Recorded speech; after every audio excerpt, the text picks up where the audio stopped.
আশে পাশে মাটি মৰিগাঁৱত মাটি আন্তৰ্জাতিক স্কুলৰ মালিকানা এতিয়া ধৰিছে চাহ বাগান কিনাত আনকি কাজিৰঙাৰ ভিতৰত গৈ 7 ষ্টাৰ পৰ্যায়ৰ আজি ৰিসৰ্ট খুলিছে 5 ষ্টাৰৰ ওপৰত এই ৰিসৰ্টত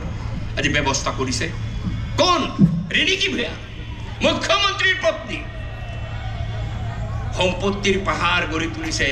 যতি মাটি তাতে কিনিছে যতি মাটি তাতে কিনিছে অকল মুখ্যমন্ত্ৰীৰ পত্নী নহয় এইখন মন্ত্ৰী সভাৰ প্ৰতিজন মন্ত্ৰী মই চ্যালেঞ্জ কৰি কৈছো প্ৰতিজন মন্ত্ৰী চাহ বাগিচা কিনাত আৰম্ভ কৰিছে মাটি ওলালে কিনিছে প্ৰতিজন মন্ত্ৰী মাটি কিনিছে আমিনগাঁৱৰ আশে পাশে মন্ত্ৰী মাটি কিনিছে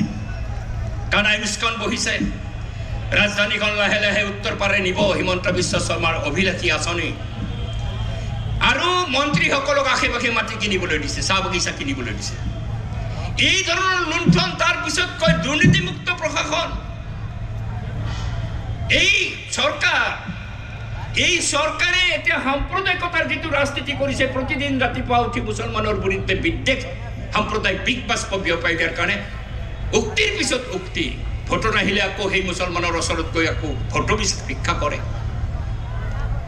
আটাইতকৈ সাম্প্ৰদায়িক মুখ্যমন্ত্ৰীজন আজি আমাৰ ৰাজ্য অসমত আছে এনে এক অৱস্থাৰ মাজত আমি 24তম পাৰ্টি সন্মিলন যেতিয়া সংগঠিত কৰিম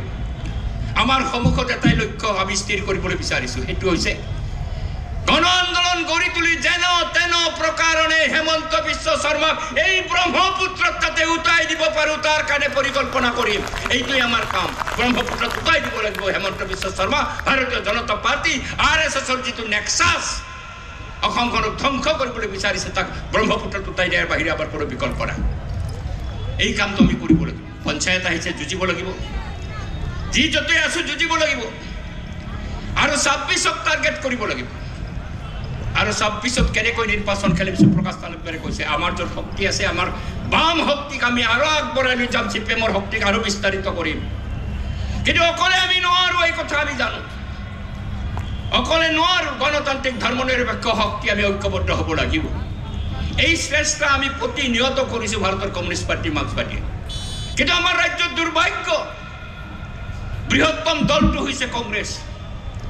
কংগ্ৰেছে এতিয়ালৈকে তেওঁলোকে স্যাক্ৰিফাইস কৰিবলৈ ৰাজি হোৱা নাই নিৰ্বাচন আহিলে কি এটা উঠি যায় সব সিটতে তেওঁলোকে খেলিবলৈ বিচাৰে আমি স্পষ্টভাৱে কৈছো কংগ্ৰেছ যদি বিজেপিক পৰাজিত কৰিবলৈ তোমালোকে বিচৰা তেতিয়া হলে নামি আহা তললৈকে নামি আহা সকলো গণতান্ত্ৰিক ধৰ্মনিৰপেক্ষ ৰাজনৈতিক দলক ঐক্যবদ্ধ কৰা আমি সেই আহ্বানে ৰাখিছো স্যাক্ৰিফাইস কৰিব লাগিব কংগ্ৰেছে আৰু কৰে যদি কৰে মই স্পষ্টভাৱে কৈছো 26ত হেমন্ত বিশ্ব এণ্ড বিজেপিক আমি পৰাজিত কৰিব পাৰিম ইতিমধ্যে বাই ইলেকশ্যনত তাৰ আমি ইণ্ডিকেশ্যন পাইছো কটকল ঢলাই কিমান সংখ্যক ভোটত জিকিছিল ঢলাই কিন্তু যোৱা বাই ইলেকশ্যনত মাত্ৰ 9000 ভোটত জিকিছে যদি ঐক্য হলহেঁতেন আমি মাৰ্ক্সবাদী কমিউনিষ্ট পাৰ্টি যদি ৰাস্তাত নামিলোহেঁতেন ৰাইজৰ দল যদি ৰাস্তাত নামিলেহেঁতেন আজি জাতীয় পৰিষদ যদি ৰাস্তাত নামিলেহেঁতেন ঢলাইত হাৰিলেহেঁতেন কংগ্ৰেছে যদি আকৰ্ষণ মনোভাৱ নললেহেঁতেন বিহাৰীত হাৰিলেহেঁতেন ঐক্য গঢ়ি তোলা হলে বঙাইগাঁৱত হাৰিলেহেঁতেন বিজেপি স্পষ্ট হৈছে ছবি স্পষ্ট হৈছে এতিয়া সেইকাৰণে আমি কৈছো যে ঐক্য গঢ়ি তুলিব লাগিব যদি তোলে ভাল নুতুলিলে অসমখনৰ এটা সৰ্বনাশ হ'ব ভৱিষ্যতে সৰ্বনাশৰ ৰাজনীতিলৈকে আমি কৈ আছো এই সৰ্বনাশ আমি এৰিব বিচাৰিছো আৰু যাতে সৰ্বনাশ নহয় তাৰ কাৰণে ভাৰতৰ কমিউনিষ্ট পাৰ্টি মাৰ্ক্সবাদীয়ে নিজৰ শক্তি বৃদ্ধি কৰাৰ কাৰণে দিবা ৰাতি কাম কৰাৰ কাৰণে আমি লাগি গৈছো আপোনালোকে বহি নাথাকিব সকলোৱে নামিব যদি অসমক ৰক্ষা কৰিব বিচাৰে যেনেকৈ দেশক ৰক্ষা কৰিব লাগিলে বিজেপিক পৰাজিত কৰি গণতান্ত্ৰিক ধৰ্মনিৰপেক্ষ চৰকাৰ প্ৰতিষ্ঠা কৰিব লাগিব দিল্লীত এইবাৰ পাৰ্লামেণ্টৰ ইলেকশ্যনত এটা চেষ্টা হৈছিল নমাই আনিছো আমি বিজেপি 303খন আসন আছিল বিজেপিৰ 240লৈকে নমাই আনিছো তথাপি আনৰ সমৰ্থনত চৰকাৰ চলাইছে কলঢপ কৰি মানুহটো আজি বিজেপিৰ বিৰুদ্ধে গৈছে অসমতো বিজেপিৰ বিৰুদ্ধে কিন্তু এই কথাটো যদি কংগ্ৰেছে বুজে নিশ্চিতভাৱে এটা পৰিৱেশ সৃষ্টি হ'ব আমি বিজেপিক পৰাজিত কৰিব পাৰিম মই বেছি দীঘলীয়া বক্তব্য নাৰাখো আমাৰ পলিটপুৰৰ নেতা আছে তেওঁলোকে বিতংভাৱে ক'ব কিন্তু আমাৰ ৰাজ্যখন আজি বিপদগ্ৰস্ত ভয়ংকৰভাৱে বিপদগ্ৰস্ত দুৰ্নীতিৰ কথা কৈ শেষ কৰিব নোৱাৰি এটা সৰু দুৰ্নীতিৰ কাহিনী মই কম আমাৰ ৰাজ্যলৈকে প্ৰতি বছৰে ৫,৫৬৫ মেট্ৰিক টন গেহু আহে সেই গেহু চৰকাৰে ফ্লোৰ মিলত দিয়ে ভাঙি পেলাই সেই আটাটো ৰেচন দোকানৰ মাজেদি দিব লাগে খাই আছিলে কোনে খাই আছিলে মই স্পষ্ট তথ্য উলাই ক'লো গেহুটো কোনেও নাপায় ৰেচনৰ দোকানত ৯০ লাখ কোটি টকা বিভাগীয় মন্ত্ৰীৰ পকেটলৈকে যায় খাদ্য যোগান মন্ত্ৰীৰ পকেটলৈকে যায় বাকী অফিচাৰৰ পকেটলৈকে যায় সদন কমিটি যেতিয়া বিচাৰিলো মুখ্যমন্ত্ৰী ক'লে সদন কমিটি নহ'ব মোক মাতি নিলে মাতি কৈ দাদা সদন কমিটি নহ'ব দিম গেহু দিম ২ মাহ দিলে ৩ মাহ দিলে বৰপেটা জিলাত মই কালি খবৰ লৈছোঁ এইবাৰ গেহু অহা নাই কিয় অহা নাই গেহু এই মিল মালিক যিকেইটা মন্ত্ৰীৰ লগত লগ লাগি পেলাই গেহু খাই আছিল সেই মিল মালিককেইটাই ফ্লোৰ মিলৰ মালিককেইটাই কৈছে যে আমি গেহু নাভাঙো কাৰণ পইচাটো তোৰ কমি গেল আৰু এই মেচিনৰ যোগেদি দিব গেহু পইচাটোতো নাপাব এতিয়া মিল মালিকে যেতিয়া উইথড্ৰ কৰি দিছে গেহু যোৱা নাই বৰপেটা জিলাত ৭খন জিলাত যাই আছে বাকী জিলাত বন্ধ কৰি দিছে চক্ৰান্ত এই গেহুটো খাব পাইছিল খাব নাপালে এতিয়া আৰম্ভ হৈছে এটা বেলেগ চৰ্চা দামটো বেছি ইতিমধ্যে ২ পথ সামগ্ৰী দিয়াৰ কাৰণে সিদ্ধান্ত লৈছে অসম চৰকাৰে চেনি আৰু দাইল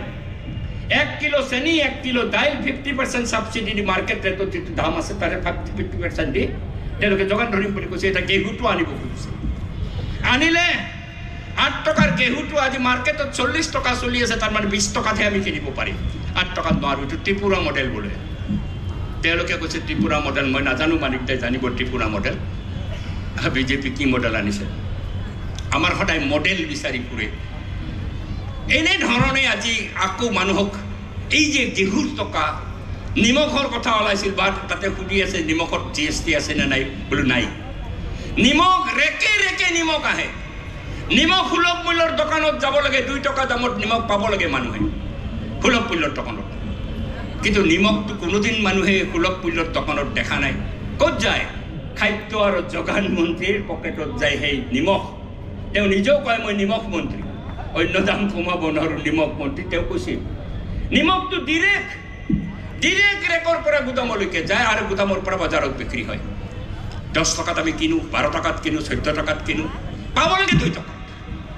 যেতিয়া আমি ধৰিলো হুলস্থুল কৰিলো মুখা খোলা খাই গ'ল এতিয়া বেচাৰাৰ